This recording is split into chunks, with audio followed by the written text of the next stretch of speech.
Hey,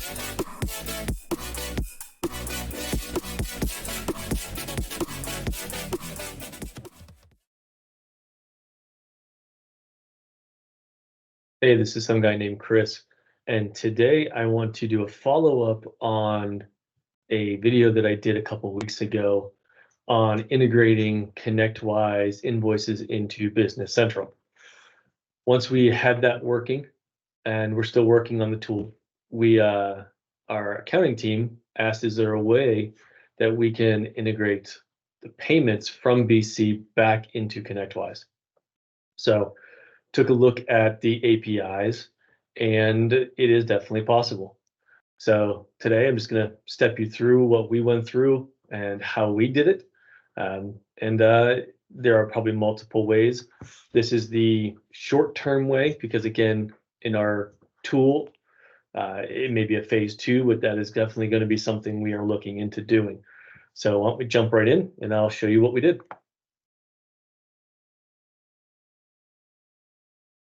So it may be odd, but first off, first thing I'm doing is actually showing you Power BI. So right here, you can see I've got, I don't know, 15 clients with 28 payments to process. And on the right-hand side, I can show you the invoices and everything.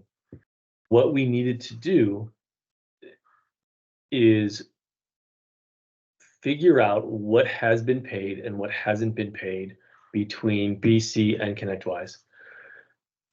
Instead of trying to process and overwrite payments that have already been in Connectwise, I decided to link the data together. So what you're seeing here is a combination of, and I'm making sure I get the wording right for you, the customer ledger entries inside of Business Central, connected to the invoices inside of Connectwise. And then to get the payment date out of Business Central, we needed to go down to the customer detail ledger entries. That did require our BC developer to write a small web service query. So we pulled in that. Well, once we have all of that information, so again, the detail, customer detail in Business Central, the customer ledger inside of Business Central, and then the invoices from Connectwise, we were able to see what has been paid fully, what has been partially paid, what can we process into Connectwise. We even pull over credits that in Connectwise so we can do validation so that we're not applying too much to it in Connectwise.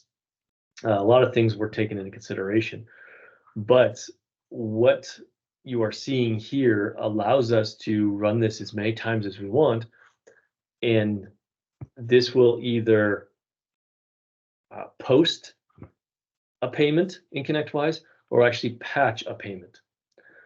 In Connectwise, what we've learned is you cannot, post multiple payments. You can update a payment that's already present, or you can post a new payment. The only options are payments and credits. And since we had this synced with Dynamics GP for years, we just had it working, didn't really go to the intricacies. But if you are looking at doing this, there's the invoice payments endpoint inside of Connectwise. But once we have this query, and I'm going to say query because that's really what it is, set up, what we end up doing is using this query inside of Power Automate.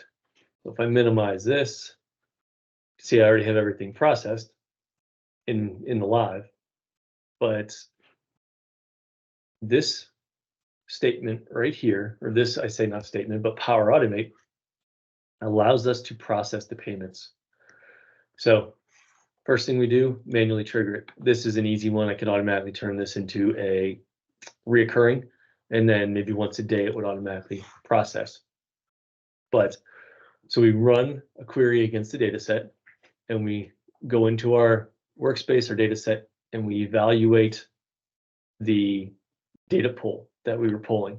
Same information that we just saw on that screen, little bit more to it because there's more fields, but what I was showing was just the high level.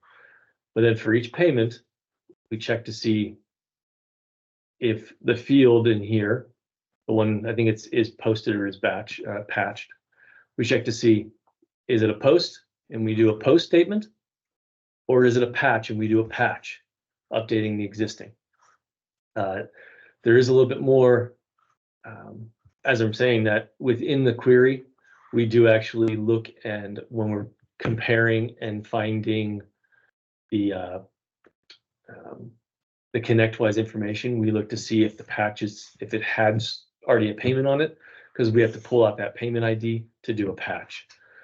But overall, pretty simple. I think I want to say this took 12 hours to do because of the intricacies and finding exactly which IDs were needed, linking them up out of Connectwise, linking them up to Business Central, making sure that they're valid. We've even, just to give you guys heads up, even in our side of Business Central, we have an extra external document ID field that we can actually link up to a little easier. So all these little things have worked out where we can actually post payments back into Business Central. Idea down the line, like I said, phase 2 of our tool that we're building to push it out into that. But for now, this can work for us pretty easily. Again, been some night named Chris. Hope you guys have a good one. Thanks.